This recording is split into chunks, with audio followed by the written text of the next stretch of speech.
All right, welcome back. I'm Austin Westfall. Here's a headline that caught our attention earlier this week. It's from Axios. They say that the Trump administration is bracing for the potential collapse of Cuba's government as early as this summer.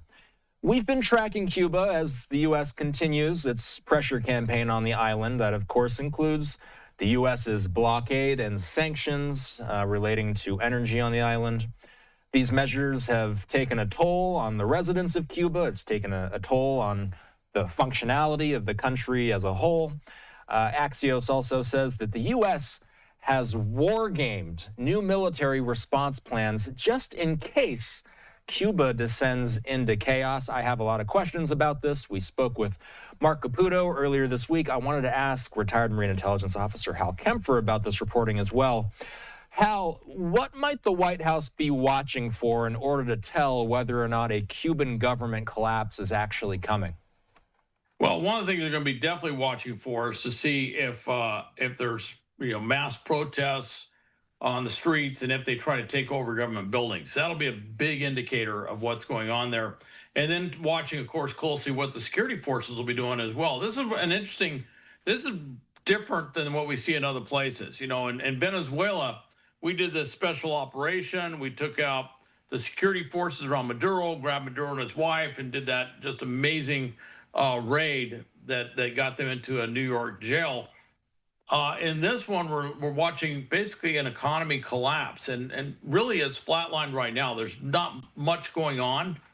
And the question is, what will the Cuban people do? And that's some of the war gaming they're doing, in the past. And, I was involved when in 94, I was involved in a crisis action team when I was in uniform. We were dealing with Cubans and Haitians that were basically getting in anything that floats and trying to make their way to Florida. That's one scenario they're looking at. The other scenario is there's a popular uprising that overthrows the government. That's a scenario. Of course, another scenario could be Canal Diaz and his family flees the country, leaving a vacuum. So all of these things, and then of course, where do we stage? A little bit different here. We actually have a large base, naval base in Cuba. If we end up going in there to do some sort of military support, I would say military support civil authorities or something like that, but I don't know what civil authorities would be there. But we have to figure out how we would do that, where we would stage, how we'd move our forces in, who they would interface with. And I'm sure there's a lot of stuff going on where we're talking to Cuban expatriates that are in the U.S. and anybody we can get hold of in Cuba to see if we can set up some sort of governmental structure, put some key people in place so that if we do have to go in, we have some sort of Cuban governance piece that we plug into in order to support and provide services. So a live look at the White House. It's just past 4:30 in the nation's capital. President Trump has said that he prefers a peaceful transition to a free Cuba instead of authorizing some sort of military activity there. With that in mind, what could a peaceful handover of power actually look like in Cuba, given that the island's facing a pretty major humanitarian challenge, Hal? That's a big question. Is what would a peaceful what would a peaceful transfer? And that's what we're trying to negotiate. For Canal Diaz and for his government, that would essentially mean that they're going to have to give up some of the core things that identify the Cuban government in order to do that peaceful transition. They're going to have to give up control. Now, we could look to what happened, say, in Eastern Europe in the early 90s. We can kind of look to what happened, say, in Nicaragua when they finally started having free elections and what occurred down there. We can look to other countries in Latin America where a dictatorship gave way to a civilian government. These are all benchmarks. These are all models for what could be done there. The difference is with Cuba, they've been this authoritarian, essentially one-party dictatorship since 1959. There's nobody around that really recalls vividly what it was like before. And even before it was Batista was a dictator that ruled for many years before that. So there isn't really this corporate memory of what they would transition into because there's just nobody around there. But they're going to be looking at all the different institutions obviously they'll be looking at some of the critical infrastructure like water treatment, sewage treatment, electricity, fuel, transportation, health, all of these things to get these things back functioning as quickly as possible. And then, of course, all those things to stave off famine or starvation across the island. There's a lot of considerations that go into how do you stabilize things to transition that government. So I have Mark Caputo's reporting in front of me. He says that the U.S. has war-gamed plans in case the island descends into chaos. What goes into that type of preparation? Well, you have a planning group. And in this case, it would probably be military planners, but with a lot of civilian inputs. You'd have State Department there. You might have some experts come over from FEMA. You might have, well, I would have said USAID at one point. I'm not sure what's left of USAID, but you would have had a lot of folks come in. You may have some industry representation that comes into the room. And you basically, as a director of intelligence, I would go in there and lay out what the situation is and what the situation could become. We would develop scenarios. Worst case, what's our worst case scenario? What's our best case scenario? What's the most likely scenario?